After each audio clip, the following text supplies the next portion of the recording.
اللہ الرحمن الرحیم۔ محترم سامعین و ناظرین، السلام علیکم ورحمۃ اللہ وبرکاتہ۔ میں امید کرتی ہوں کہ آپ سب خیریت سے ہوں گے۔ اللہ تعالیٰ آپ کو ایسے ہی خوش اور آباد رکھے۔ آج کی میری اس ویڈیو کا موضوع ہے اینٹینا کہکشاں۔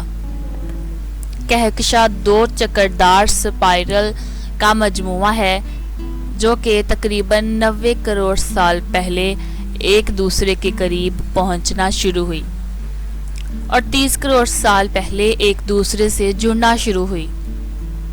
ان دونوں کے مرکز الگ ہونے کے باوجود ان کو ایک ہی کہکشاں تصور کیا جاتا ہے، مگر ان کے لیے الگ الگ نام موجود ہیں، جیسا کہ NGC 4038 اوپر جبکہ NGC 4038 نیچے۔ یہ کہکشاں تقریباً 45 ملین نوری سال کے فاصلے پر موجود ہے اور یہ برج کاروس میں واقع ہے۔ اس کہکشاں کو ولیم ہرچل نے 1785 یعنی کہ 1785 میں دریافت کیا۔ اس کو سٹار برسٹ کہکشاں میں شمار کیا جاتا ہے۔ کاروس کانسٹیلیشن آسمان کے جنوبی حصے میں واقع ہے۔ اس کا لاطینی زبان میں مطلب کوا یعنی کرو کے ہیں۔ اس میں 4 بنیادی روشن ستارے موجود ہیں۔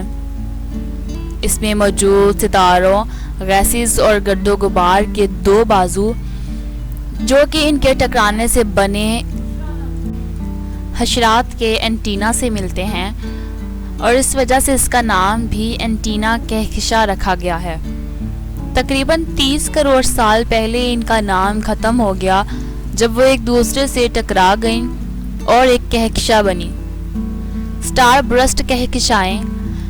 یہ کہکشاں اس وقت سٹار برسٹ فیز میں موجود ہے جو کہ ایک عام کہکشاں سے بھی بہت تیزی سے ستارے بنا رہی ہے اور اس کی ستارے بنانے کی تقریباً 33 گنا زیادہ ہے۔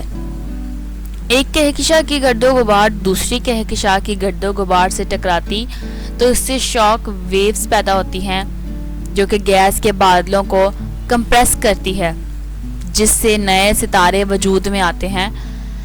تصویر میں نظر آنے والے گلابی دھبے ستاروں کی فیکٹری ہے جو کہ اس کا ایکٹیو ایریا ہے اور اس کے اوپر بکھرے ہوئے کالے پاؤڈر کے جیسے پردے کے نیچے بھی گرد و غبار اور نئے ستارے موجود ہیں۔ بہت ساری کہکشائیں اپنی عمر کے کسی حصے کسی دوسری کہکشاں سے ایک مرتبہ ٹکراؤ کرتی ہیں، جسے ملکی وے اور اینڈرومیڈا کا مستقبل بھی بنتا ہے۔ اتنی اہم اور دلچسپ معلومات کو اپنے دوستوں کے ساتھ ضرور شیئر کیا کریں، اور آج کی اس ویڈیو کا موضوع آپ کو کیسا لگا کمنٹ کر کے بتایا کریں۔ اگر ویڈیو آپ کو پسند آئی ہو تو ویڈیو کا لائک، شیئر اور کمنٹ ضرور کیجیے گا اور چینل کو سبسکرائب کر دیجیے گا تاکہ اسی طرح کی دلچسپ معلومات آپ کو ملتی رہے۔ اپنی دعاؤں میں یاد رکھیں۔ اللہ حافظ۔